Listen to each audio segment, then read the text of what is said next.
ce matin, le thème est intitulé « Les trois tentes ». Les trois tentes.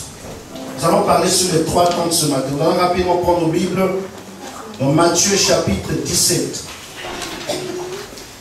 Matthieu 17, du verset 1er au verset 10.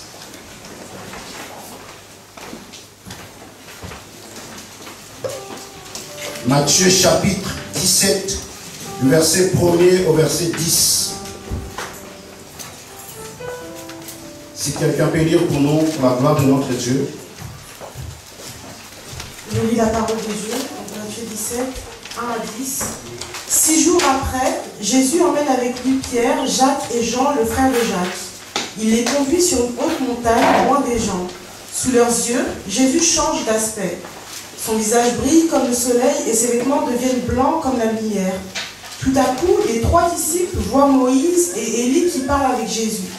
Alors Pierre dit à Jésus, « Seigneur, c'est une bonne chose pour nous d'être ici.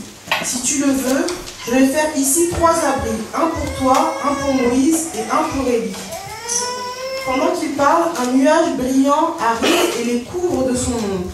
Une voix vient du nuage et dit, « Celui-ci est mon fils très aimé, c'est lui que j'ai choisi avec joie, écoutez-le. » Quand les disciples entendent cela, ils tombent le front contre le sol et ils ont très peur.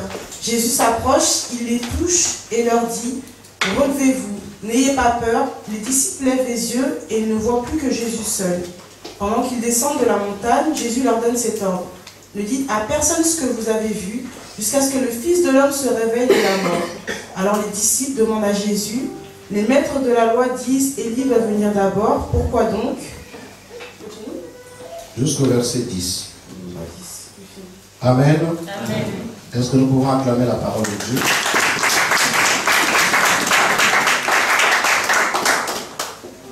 La Bible dit que 6 jours après, Jésus a pris les disciples, pas tous, ceux qui l'aimaient beaucoup. Alléluia. Amen. Amen. Je crois que Jésus n'est pas tribal, hein, ni raciste. Alléluia. Il avait 12.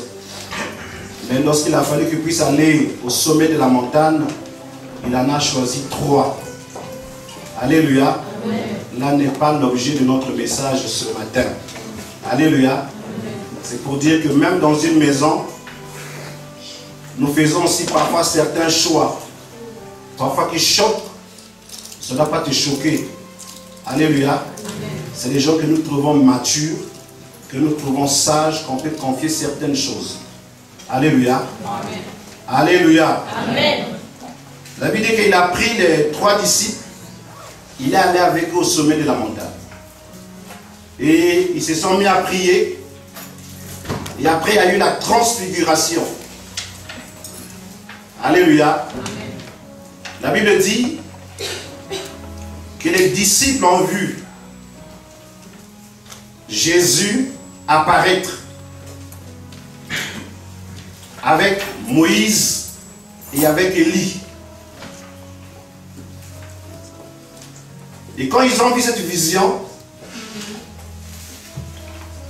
la Bible dit qu'après que la vision est disparue,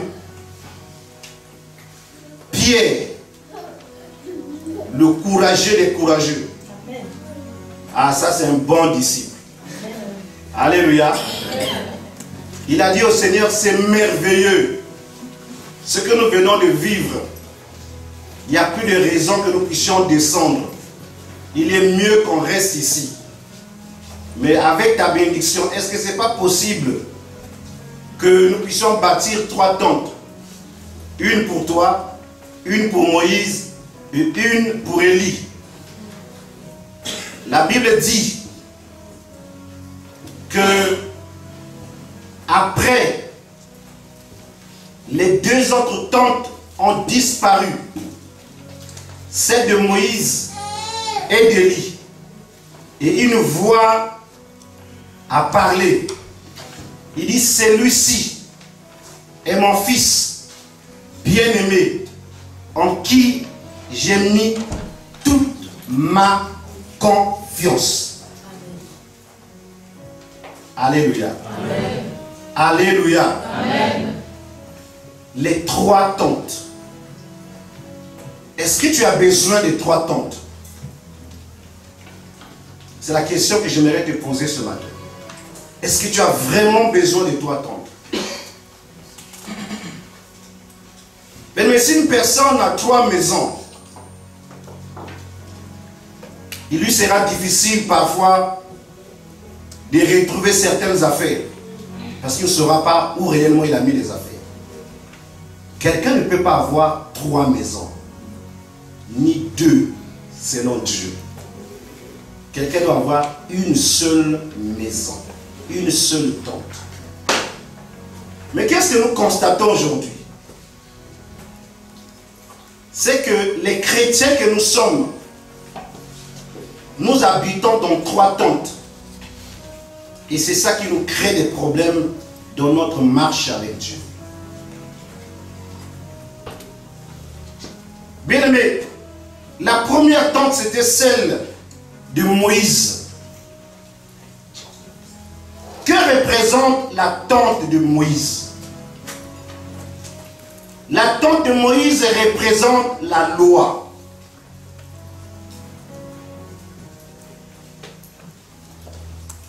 Dieu appelle Moïse sur le mont Sinaï et Dieu lui confie la loi. Moïse était le gardien de la loi. Moïse était la sentinelle de la loi.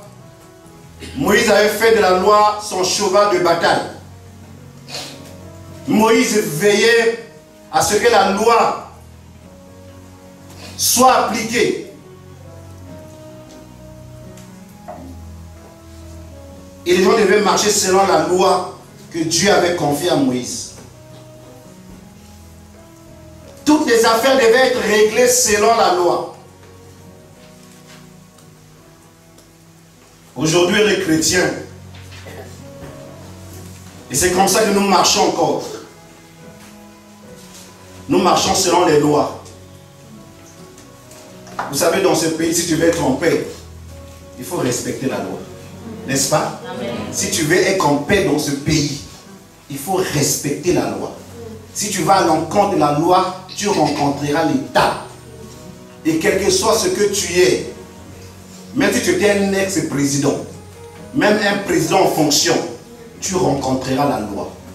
Et même une fois que tu es mort, la loi peut te poursuivre même dans la tombe. Alléluia. La loi peut te déshériter dans la tombe. Alléluia. Bien que tu aies déjà enterré. Est-ce que tu comprends? Tu ne vis plus. Amen. Hein? La loi peut aller te déshériter là-bas. La loi te ravit tout. Et la loi te rend pauvre. Bien que tu ne vis plus. Amen. Amen. Alléluia. Amen. Alléluia. Amen. Bien, mais ce qui est merveilleux, c'est qu'on n'est pas sauvé par la loi. Mais on est sauvé par la foi en Jésus. Si ce n'était qu'à cause de la loi, personne d'entre nous ne serait sauvé. On n'est pas sauvé par la loi. Et il n'y a personne, même pas moi qui vous parle, qui peut respecter la loi en totalité. Je peux la respecter à 99%. Si je paie seulement par 1%, j'ai failli à toute la loi. Voilà pourquoi chez Dieu, il n'y a pas de petits et de grands péchés. Même le murmure, c'est un péché. Même le mensonge, c'est un péché. Même la colère, c'est un péché. Écoutez bien, le péché, ce n'est pas seulement l'adultère. Lucifer est devenu Lucifer, il n'a jamais fait l'adultère. Il n'a jamais été dans une chambre d'hôtel. Il n'a jamais pris la femme de quelqu'un. Mais un jour, il lui a suffi de vouloir être égal à Dieu et au-dessus de Dieu. C'est le seul péché qu'il a commis. Vouloir être égal et au-dessus de Dieu. Dieu n'a pas supporté cela. Il est devenu Satan. Il n'a jamais volé dans une banque. Alléluia. Amen. Alléluia. Amen. La loi. La loi ne sauve pas. Voilà pourquoi une église ne doit pas être conduite par la loi. Mais une église est conduite par le Saint-Esprit et au moyen de la parole de Dieu. Une église n'est pas conduite par les prophéties. On n'a pas besoin de l'esprit de divination. Alléluia. On n'a pas besoin des gens qui voient les péchés des autres. Avant de voir les péchés des autres, vois d'abord tes propres péchés. Vois d'abord ta propre vie. Alléluia. Amen. Alléluia. Amen. Moïse, la loi. Et comme cette tente-là ne doit pas exister, elle doit disparaître. Bien, mais Dieu est Dieu. Vous savez qu'est-ce que Dieu a fait? Comme Moïse représentait la loi. Et comme Moïse lui-même était dur vis-à-vis des autres, qu'est-ce que Dieu a fait? Dieu a amené Moïse à des erreurs. Dieu a amené Moïse à des erreurs. Demandez-moi quelle erreur que Moïse a eu à commettre pour que la tente là puisse disparaître. Dieu dit à Moïse, quand le peuple pleurait de l'eau, Dieu lui dit, comme le peuple réclame l'eau, prends le bâton que tu as, la verge que tu as. Il dit, frappe le rocher, l'eau sortira. Pour la première fois, il a frappé le rocher, l'eau est sortie. Quelque temps après, le même peuple a eu soif. Dieu dit à Moïse, nous sommes dans Nombre chapitre 20. Dieu dit à Moïse, cette fois-ci, ne frappe pas le rocher. Fais quoi? Parle au rocher. La Bible dit, Moïse, au lieu de parler au rocher, et c'est comme ça qu'il va dire au peuple, il dit, croyez-vous que de ce rocher, l'eau peut sortir? Oh, quelle injure vis-à-vis de Dieu. Mais pour la première fois, l'eau est sortie d'où? Pas de ce rocher. Hein? Comment est-ce que tu ne crois plus? Comment est-ce que tu deviens incrédule? Toi qui croyais hier, comment est-ce que tu ne crois plus? La Bible déclare que Moïse a pris le bâton.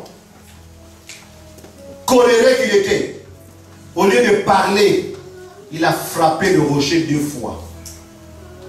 Comme Dieu est bon, Dieu a fait sortir de l'eau, mais Dieu a dit à Moïse, toi là, tu ne rentreras pas dans la terre promise. Alléluia. Amen. Alléluia. Amen. Tu ne rentreras pas. Bien-aimé, tu ne peux pas entrer dans les promesses de Dieu avec la loi. Aucun homme n'est juste. Je vais te dire la vérité. Si tu es marié, c'est pas à cause de ta beauté. La beauté ne marie pas les gens. Sans quoi il n'y aurait pas de femmes belles célibataires. Alléluia.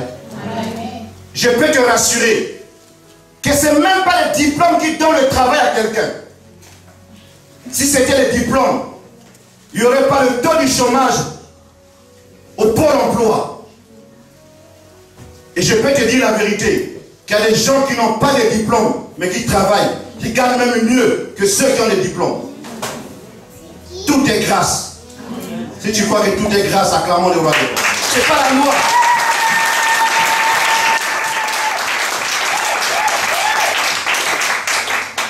Alléluia. Amen.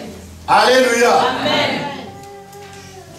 Bien, mais ne pensez pas que c'est la loi qui va t'ouvrir la porte. Non. La loi ne sauve pas. Nous sommes dans le domaine de Dieu. Le domaine de Dieu n'est pas dirigé comme le domaine du monde. Si dans le monde, c'est la loi qui conduit les hommes, mais chez Dieu, ce n'est pas la loi qui conduit les hommes. Chez Dieu, nous bénéficions tout par grâce et au moyen de la foi que nous avons vis-à-vis de Jésus. Alléluia. Amen. Voilà pourquoi la Bible dit que Dieu a choisi les choses folles pour confondre quoi? Les sages. Dieu peut dire, de la poussière, il retire le pauvre. Du fumier, il relève l'indigent. Pour le faire asseoir avec les grands. Voilà pourquoi la Bible peut dire, il y a 3 choses, il y a 4 qui troublent la terre. Un insensé qui se rassasie de son pain. Une femme dédaignée qui se remarie. Un esclave qui vient régner. Et une servante qui hérite de sa maîtresse. Ceux-là que le monde a condamnés. Ceux-là que la loi a condamnés. Mais quand ils viennent chez Dieu, Dieu leur fait grâce. Alléluia. La loi de Moïse. Un jour, la loi a rattrapé une femme qu'on avait trouvé un flacon de lit. Jean chapitre 8. La Bible dit ceci. On a pris cette femme qu'on avait trouvée en flacon de lit d'adultère. Parce que la loi de Moïse disait, si on trouve une femme en adultère, on doit la lapider de pierres. Jusqu'à ce qu'on puisse la tuer. On attrape la femme en adultère. On l'amène devant Jésus. Il dit, nous l'avons trouvée en flacon de lit d'adultère. La loi de Moïse dit. Mais les gens ont oublié que Christ est la fin de la loi pour la justification de tous ceux qui croient. Est-ce que tu peux acclamer Jésus? C'est la fin de la loi.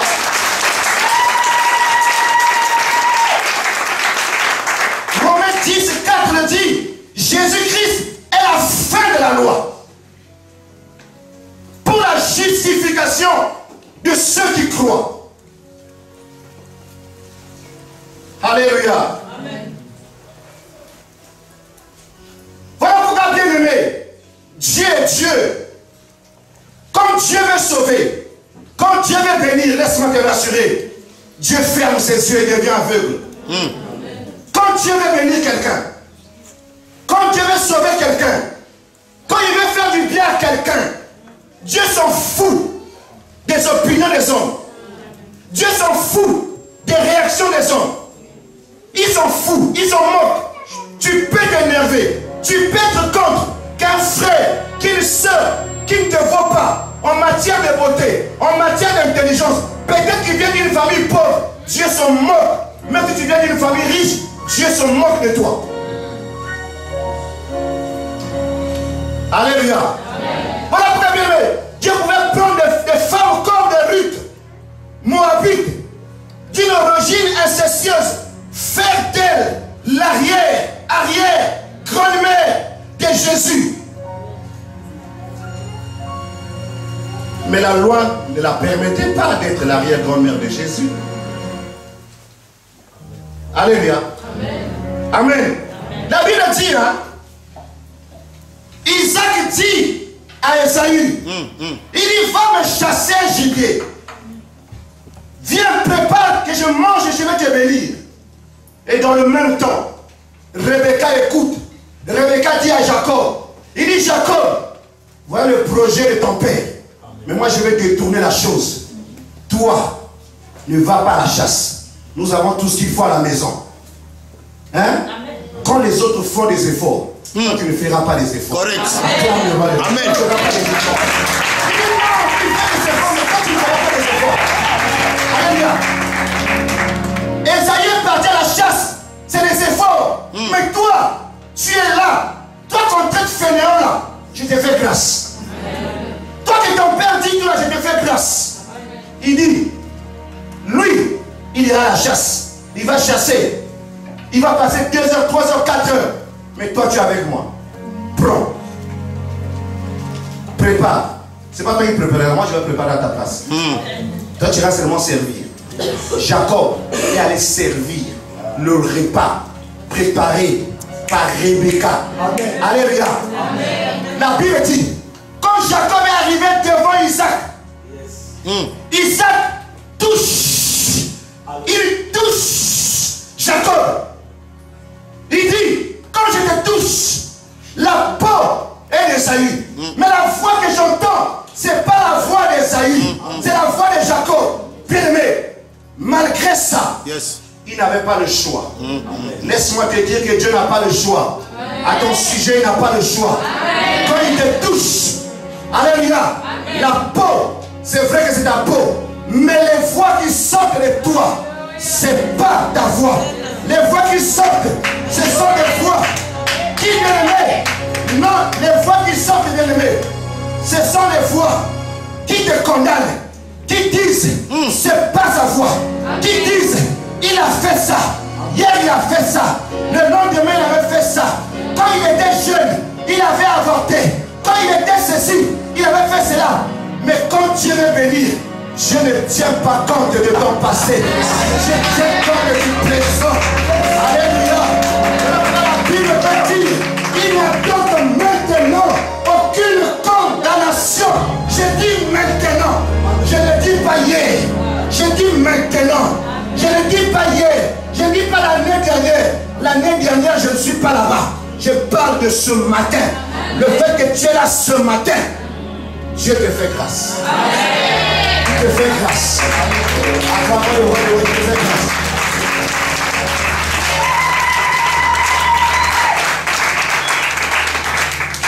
Alléluia. Il te fait grâce. Il dit la peur d'Ésaü, mais la foi. Il pouvait comprendre que c'était un jeu. Mais à quel moment Isaac devait bénir? C'est quand il est devenu aveugle. Pourquoi Isaac ne bénit pas son enfant pendant qu'il voit? Pourquoi il a attendu pendant qu'il soit aveugle qu'il ne voit plus? Quand Dieu veut bénir quelqu'un, il devient aveugle. Ses fautes ne te disent plus rien. Tes défauts, pas que Dieu encourage, mais quand il veut bénir.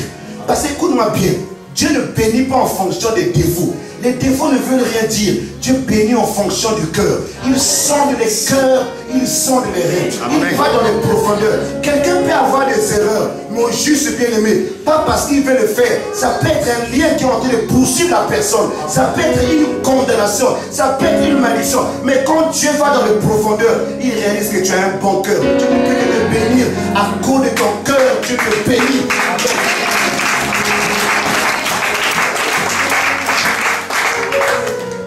Amen. Amen. Je vais aller vite parce que on n'a pas assez du temps. Alléluia. Amen. La tente de Moïse doit disparaître dans ta vie. Amen. Ne conduis pas ton foyer selon la loi. Il y a des fautes quand ta femme commet. Mets la parole de Dieu en pratique. Amen. Il y a des fautes quand ton mari commet. Mets la parole de Dieu en pratique. Il y a des fautes quand les enfants commettent. N'applique pas toujours la loi. Il faut que tu puisses appliquer la grâce de Dieu. Bien-aimé, si tu commences à faire comme le monde, où est la différence? Si chez toi, tout doit être sanctionné, où est la différence? Dites-moi un peu, bien-aimé. Où est la différence entre être chrétien et être dans le monde, bien-aimé? Dans le monde, tout est sanctionné. Dans le monde, tout est mis en public. Mais c'est quelle république, excusez-moi la France, c'est quelle république? Il n'y a même plus de vie privée. Mais l'être humain, c'est un être sacré. Amen. Ah non, ce n'est pas pour encourager les bêtises. Mais l'être humain, c'est un être sacré. Tout ne doit pas être mis à nu. Mais où est le respect de l'être humain? Même sa vie privée. Mais si l'église fait la même chose, on fait quoi? Si tout ce que ton mari fait est à nu, si tout ce que ta femme fait est à nu, si tout ce que tes enfants font sont à nu, si tout ce que ton pasteur fait est à nu, si tout ce qu'un frère fait est à nu, mais on n'est pas différent des mondains. Mais nous marchons selon la loi. Mais où est la place de l'église? Mais l'église est un lieu de refuge. Mais l'église c'est comme ceux qui fuient l'exil politique. Mais quand ils viennent, ils ont besoin de quoi? De la sécurité, de la protection. L'église est là pour sécuriser, pour protéger, pour témoigner l'amour, pour témoigner le pardon. Voilà pourquoi la Bible, Jésus dit, alléluia. Il dit, moi j'ai aimé la version de maman, la Bible de maman Matthieu 5. Allez, le verset 17, la Bible dit, Jésus dit, ne pensez pas que je sois venu pour supprimer la loi de Moïse et l'enseignement des prophètes. Je ne suis pas venu pour les supprimer, mais pour leur donner leur sens. Ah, ça j'ai aimé. Ça j'ai aimé. Il dit, je ne suis pas venu abolir la loi, ni la supprimer, mais donner à la loi et l'enseignement son vrai sens. Parce que nous avons le faux sens. On n'a pas le vrai sens de la loi. Nous pensons que la loi c'est sanctionner. Nous pensons que la loi c'est condamner, bien aimé. Mais non. Voilà pourquoi, bien aimé, on a posé la question à Jésus. Quel est le plus grand commandement de la loi? Il a dit le plus grand commandement de la loi. Tu aimeras ton Dieu de tout ton cœur, de toute ton âme, de toute ta force. Et une loi qui est liée à cette loi-là. Tu aimeras ton prochain comme toi-même. Si tu aimes ton prochain comme toi-même, tu ne vas pas la condamner. Tu ne l'amèneras pas en prison. Tu ne vas pas l'humilier. Parce que tu aimes ton prochain comme toi-même. Est-ce que toi tu mérites que tu sois condamné? Est-ce que toi tu mérites que tu sois en prison? Est-ce que toi tu mérites que tu sois humilié? Non. Comme tu ne veux pas, ne fais pas à l'autre. Acclame Jésus.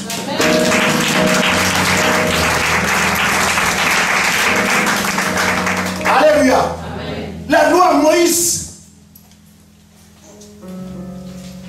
Moïse, il devait disparaître. Il faut que la loi disparaisse dans nos vies. Un chrétien n'est pas conduit par la loi, il est conduit par le Saint-Esprit. Amen. Et lui-même il a péché, non Moïse, n'est-ce pas? Lui-même il n'est pas rentré à Canaan à cause de quoi? À cause de la loi. Mais béni soit notre Dieu. Dieu a voulu enseigner à Moïse que toi qui étais dur vis-à-vis du peuple à cause de la loi, mais toi-même tu es tombé là. Où en êtes-nous? Alléluia. Et vous savez bien aimé, quand Moïse doit mourir, il y a eu quoi? Le diable est venu réclamer le corps de qui? De Moïse. Pourquoi? Parce que le diable était convaincu que Moïse était mort dans la désobéissance. Il était mort dans le péché. Et que le diable avait le droit sur le corps de Moïse. Et Dieu a voulu témoigner à Moïse. Tu as vu, tu étais dur envers les autres. Maintenant, moi, je te fais grâce. Dieu est venu reprendre le corps de Moïse. Et Dieu n'a jamais voulu que le diable puisse avoir le contrôle sur le corps de Moïse. Et Dieu n'a jamais voulu que Moïse puisse avoir une tombe pour ne pas que les enfants d'Israël puissent aller l'adorer. Dieu lui-même sait là où ils l'ont enterré.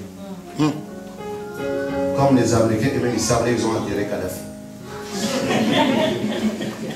Alléluia. Alléluia. Oh, un jour les gens sauront, mais pour Moïse les gens ne sauront pas. Alléluia. Alléluia. Acclame Jésus. Amen. Nous voulons passer à la deuxième tente, la tente d'Élie. Élie représente quoi? La tente d'Élie, elle représente quoi dans nos vies? On n'est pas seulement conduit par la loi,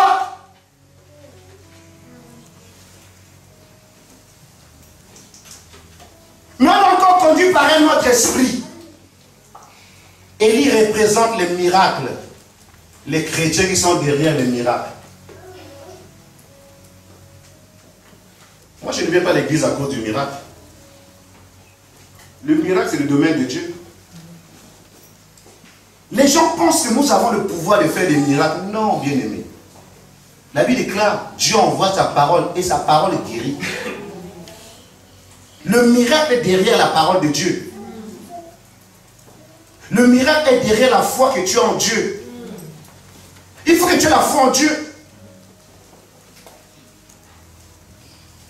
La tente d'Élie. Élie représente le miracle, les miracles.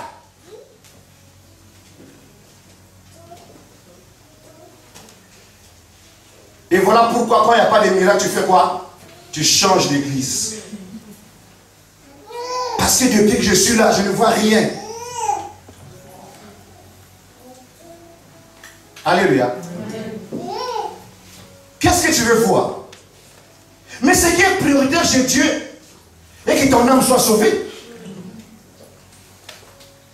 La Bible cherchait premièrement le royaume. Et le reste vous sera donné par-dessus et sur quoi? On ne cherche pas d'abord le royaume, mais on cherche seulement les miracles. Tu sais ce que tu cherches. Alléluia. Amen. Voilà pourquoi Dieu pouvait dire à l'apôtre Paul, il dit, mais ma grâce te suffit. Qu'est-ce que tu cherches d'autre? Tu veux quoi? On court derrière les miracles.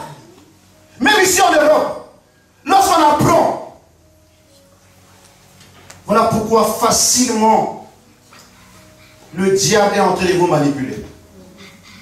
Les gens ne veulent pas s'asseoir dans les églises. Écoutez bien, la Bible est claire. Tous ceux qui avaient cru, ils persévéraient dans les enseignements des apôtres, dans la fraction des pains, dans la communion fraternelle. Et Dieu ajoutait à l'église tous les jours le nom de ceux qui étaient sauvés. Bien aimé, les enfants d'Israël ont vu les miracles. Demandez-moi où? Dans le désert. Dans le désert. Mais ils n'ont jamais cru, ils sont tous morts dans le désert. Ils avaient vu le miracle. Ils ont manqué l'eau, Dieu a donné l'eau. Ils ont manqué la nourriture, Dieu a donné la nourriture.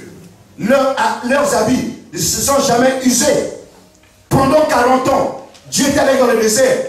Mais cela ne les a pas empêchés d'être incrédules vis-à-vis de Dieu. Mais ce n'est pas le miracle qui amène la foi. La foi vient de ce qu'on entend. Et ce qu'on entend vient de la parole de Dieu. Bien, mais même si tu vois Dieu guérir quelqu'un du sida, ça ne te donnera pas la foi.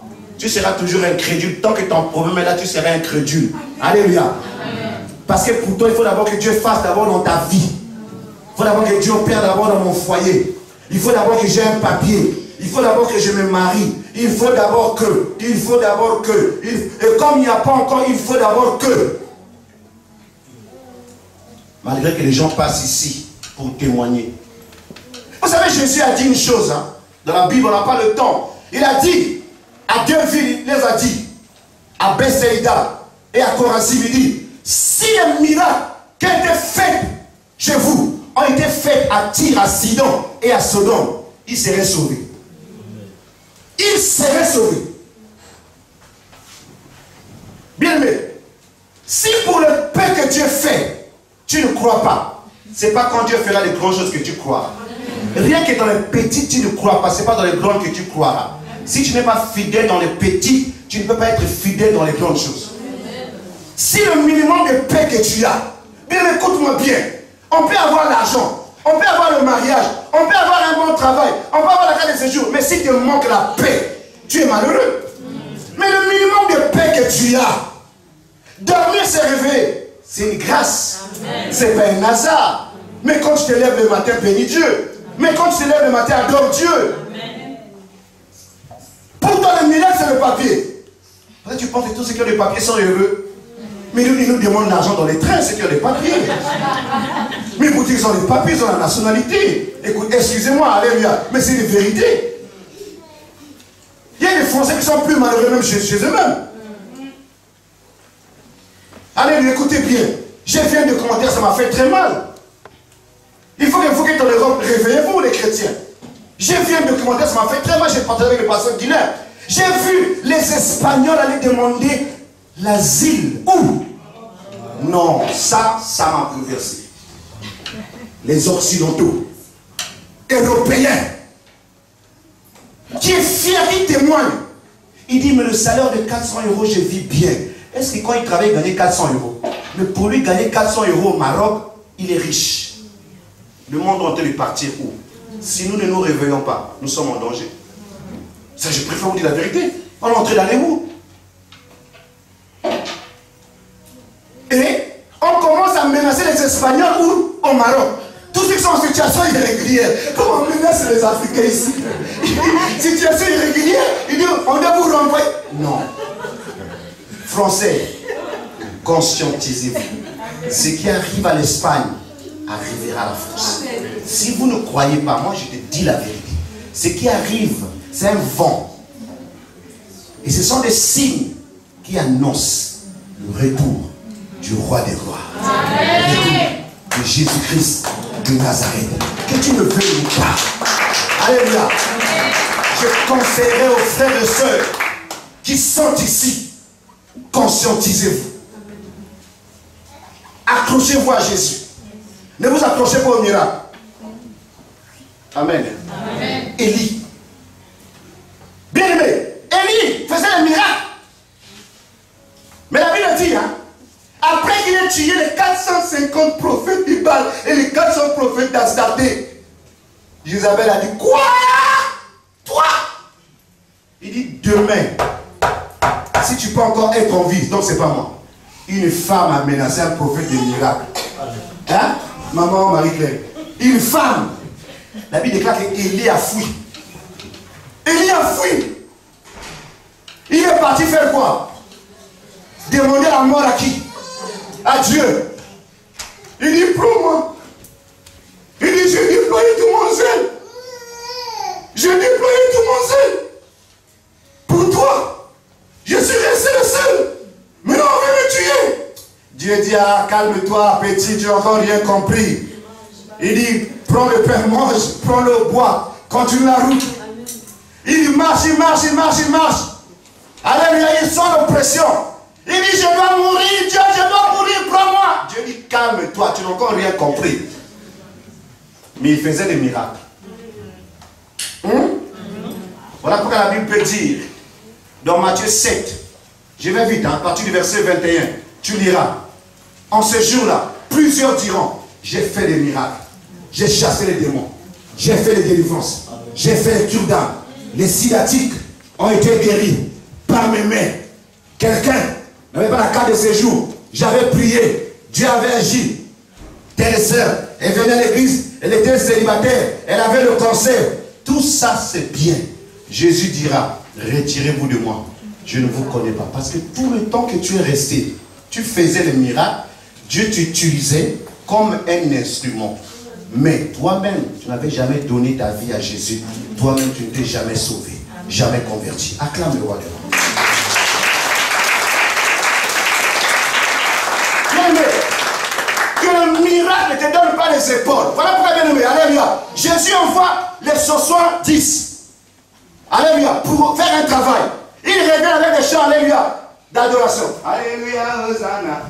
Alléluia, Hosanna. Oh, Pasteur Guillet, oh, Pasteur Guillet. Mais nous avons vu Dieu à l'œuvre, mais Dieu est merveilleux, mais Dieu a opéré. Il y a une délivrance. Jésus dit, calmez-vous.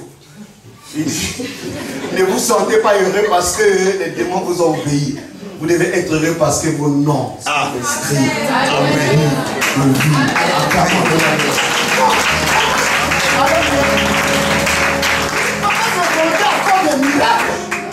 Il faut que la tente d'Élie disparaisse dans nos vies. Il ne faut pas que les miracles amènent à l'orgueil, à la gloire. La gloire va revenir à Dieu, la louange va revenir à Dieu, la l'adoration va revenir à Dieu. Ce matin, je prie que Fortuné disparaisse.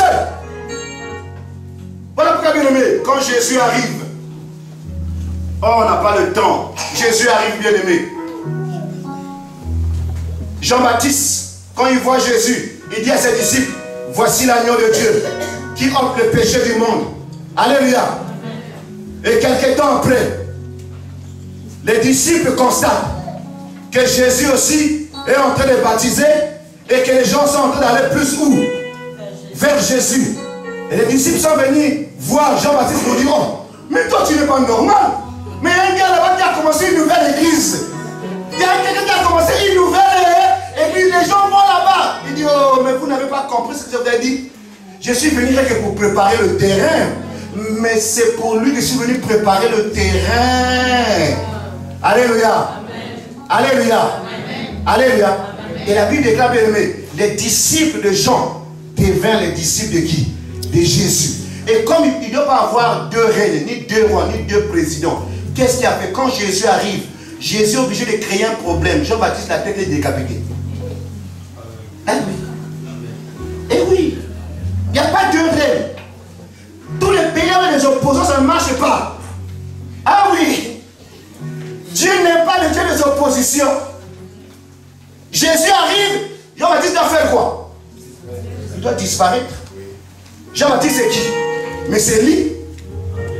C'est Élie qui est revenu sur la forme de qui? De Jean-Baptiste. Il devait disparaître. Acclamons le roi des rois.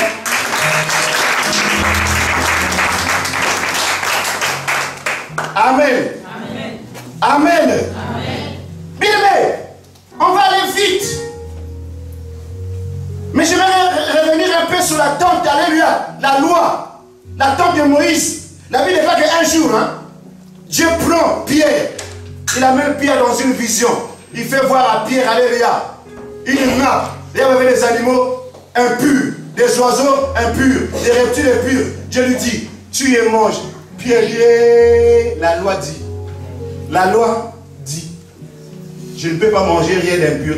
Jésus lui a dit, c'est que moi, Dieu, je déclare pur. Aucun homme ne peut déclarer impur.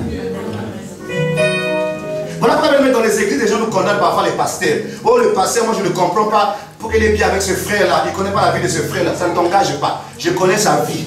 C'est que Dieu déclare pur. Moi, je ne peux pas déclarer ça impur. Amen. Si Dieu l'a aimé, si Dieu l'a amené à l'église, même s'il est encore sous l'âge, je ne l'encourage pas. Mais ce n'est pas à toi de faire le travail. Laisse Dieu faire le travail à travers son serviteur qui t'a donné le ministère de condamnation. Ce n'est pas un ministère biblique. Ce n'est pas un don biblique. Les gens qui le voient que les mal et les défauts. Oh, le pasteur n'est pas sérieux, les gens viennent d'arriver. Ça n'engage pas toi. Si le pasteur fait des erreurs, ça engage qui? Le pasteur et Dieu, pas toi. Amen. Amen. Voilà pourquoi même quand Élie est en train de fuir, Élie est nourri par qui? Par le corbeau. Le corbeau a quelle couleur? Noir et quoi? Dans le corbeau, il y a quoi? Il y a deux natures. Hein? Mais il a mangé la nourriture venant de qui? Du corbeau. Et le corbeau, c'est un animal, c'est un oiseau pas impur. Oh, le patient ne connaît pas sa vie, il prend son argent.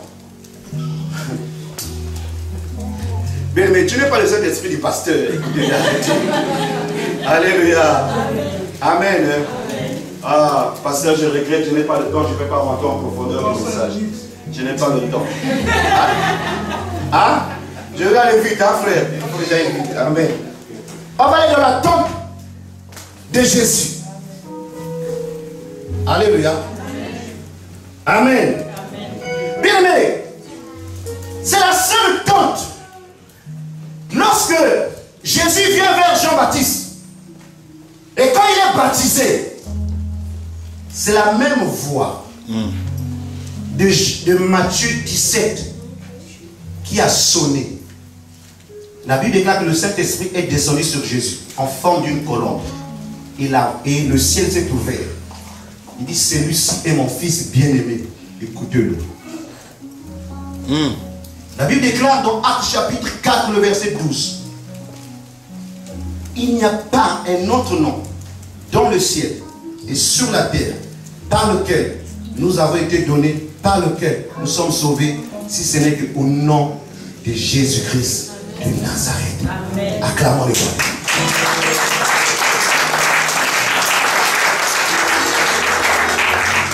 Alléluia. Que personne ne prenne la place de Jésus. Qu'aucun pasteur, qu'aucune église, qu'aucun frère, qu'aucune soeur, qu'aucun modérateur, qu'aucun chantre, aucun intercesseur, aucun partenaire puisse prendre la place de Jésus. Il est égal à lui-même, il est sans pareil. Il n'a pas de semblable. Dieu, c'est lui. Le Créateur, c'est lui. Il est le seul qui mérite l'honneur, la gloire, la louange, la majesté, l'adoration, les acclamations. Le seul qui est digne d'être adoré.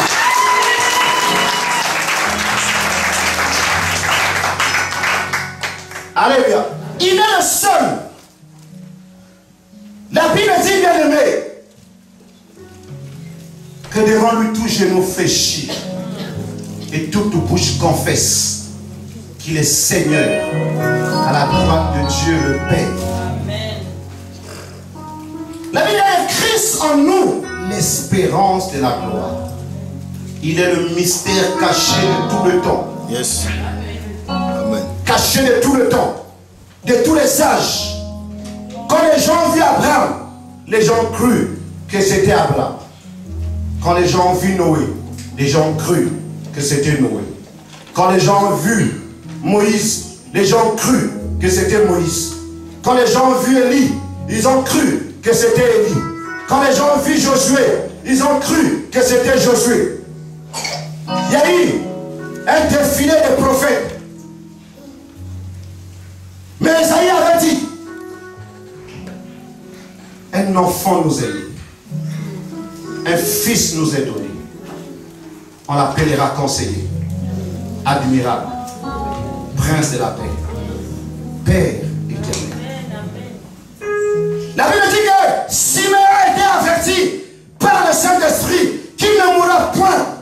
de ses yeux, il ne voit point le salut d'Israël.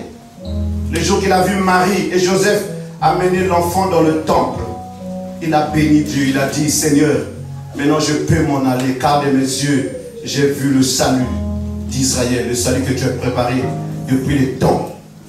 Maintenant je peux m'en aller. Il a dit aux parents de l'enfant, il dit, cet enfant amènera la chute et l'accroissement d'Israël. Il sera un signe de contradiction. Et l'épée de Dieu lui percera le cœur, afin que les pensées de plusieurs cœurs soient révélées. Amen. Je cache ça. Tu feras grâce, je vais développer ça un autre jour. Quand l'épée vous perce, les pensées de plusieurs cœurs seront connues. Quand l'épée vous perce, ce qui était caché dans les cœurs des gens sera révélé, sera dit. La Bible dit, bien aimé, que les prophètes et les anges, ils ont fait de ce mystère caché de tout le temps Jésus le sujet de leur recherche et de leur investigation. Mais la Bible dit que Dieu leur a privés de ce privilège. Ils ont mis de l'argent. Il y a des gens qui ont bien voulu être là où tu es ce matin. Il y a des gens qui voulaient connaître Dieu. Il y a des gens qui voulaient adorer le vrai Dieu, servir le vrai Dieu. Mais Dieu leur a privés de ce privilège. À toi, il t'a fait le privilège de connaître le Dieu Tout-Puissant, de connaître Jésus-Christ de Nazareth. La Bible dit que tous les anciens de la foi, ils ont vu de loin, ils ont voulu toucher, mais Dieu n'a pas permis. Ils ont salué ces choses, les choses que toi nous contemplons aujourd'hui. Aujourd'hui, notre corps est le temple du Saint-Esprit. Aujourd'hui, nous avons la grâce. Le jour que Jésus meurt, le voile qui séparait le temple en deux, déchiré. Aujourd'hui, nous avons la grâce et le privilège d'aller dans le lieu très saint. Yes. On n'a pas besoin de quelqu'un pour nous amener. Dans l'ancien temps, c'était réservé aux souverains sacrificateurs. Mais aujourd'hui, même dans ta chambre, même quand tu fais la cuisine, même dans la voiture, Dieu peut t'apparaître, Dieu peut descendre, il peut t'amener dans sa présence et tu peux voir sa gloire. Le mystère qui était caché de tous les temps. Jésus est la solution à tous nos problèmes.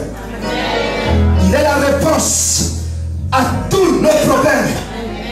Oh, si tu pouvais réaliser qui est Jésus, tu serais l'homme le plus heureux. Tu ne courais pas derrière l'argent, ni derrière un mariage, ni derrière quelqu'un. Parce que Christ en toi, l'espérance de la gloire. En lui est cachée les sciences, la sagesse, la guérison, la délivrance. Eliezer, amène-moi le meilleur cadeau. À travers la fête de paix. C'est pas toi qui offres à Dieu, mais c'est Dieu qui t'offre. Ouvre-moi ce coffret. Ce coffret représente Jésus-Christ, le mystère de tous les temps cachés. Ce mystère que Dieu pouvait révéler aux anciens. Mais Dieu n'a pas permis. Dieu a refusé. Ils ont fait des recherches. Ils ont fait des recherches, des investigations. Dieu a dit, à vous je vous prive. Mais à des gens que le monde ne considère pas, que le monde a rejeté, que le monde néglige, que le monde déconsidère, que le monde n'accorde pas l'importance. Moi j'aimerais leur faire grâce de ce mystère caché de tout le temps, à Alléluia, il nous donne le meilleur cadeau. Et dans ce cadeau, nous avons tout. En Jésus, tu as tout. Ouvre-moi ce coffret. En Jésus, tu as tout. Jésus bien-aimé est ce coffret. La Bible déclare bien-aimé que les anges, que les prophètes des anciens, ils ont seulement contemplé, mais ils ne connaissaient pas l'intérieur. Mais toi et moi, on a la grâce de connaître l'intérieur de Jésus. Si on s'accroche, bien-aimé, en Jésus, tu as tout ce que tu as. Oh, alléluia. En Jésus, bien-aimé, tu as tout. En Jésus, bien-aimé, tu as tout. En Jésus, tu as tout. Est-ce que tu peux acclamer Jésus? En Jésus, tu as tout. Amen. Amen. Oh, en Jésus, ma fille, tu as l'intelligence. En Jésus, tu as le salut. En Jésus, tu as la paix. En Jésus, tu as le joie. En Jésus, tu as la guérison. En Jésus, tu as la délivrance. En Jésus, tu as le mariage. En Jésus, tu as la prospérité. En Jésus, tu as la fécondité. En Jésus, tu as la protection. En Jésus, tu as la sécurité. En Jésus, tu as la bénédiction. En Jésus, tu as la longévité. En Jésus, tu as la joie, la vie de Dieu. En Jésus, tu as l'élévation. En Jésus, tu as la réussite. En Jésus, tu as la victoire. En Jésus, tu as l'espoir. En Jésus, tu as l'abondance. En Jésus, tu as la richesse. En Jésus, tu as la sagesse.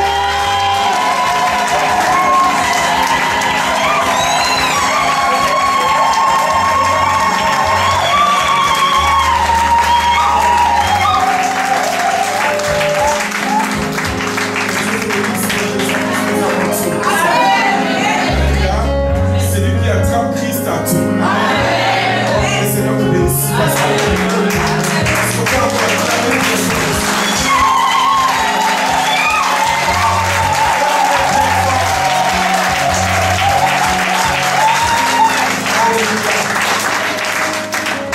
Lorsqu'on croit cet homme, Amen. Le diable a des sérieux problèmes. Gloire à Jésus. Amen. Pauvre de lui, il a des sérieux problèmes. Ce qui est bien, c'est que Christ nous a fait grâce. Amen. En lui, nous avons tout. En lui, nous avons vraiment tout. Quand je parle de tout, ça veut dire tout. Amen. Ça veut vraiment dire tout. Tout sauf rien. Alléluia. Mais tu veux quoi? Toi-même, tu es dans le tout. Tes projets, tes pensées, et dans le tout. C'est-à-dire que toi et ta famille, des choses que tu n'as même pas encore pensé dans le tout. Et Dieu dit que tout est possible. Amen. C'est pour cela que j'aime Christ. Que le Seigneur vous bénisse.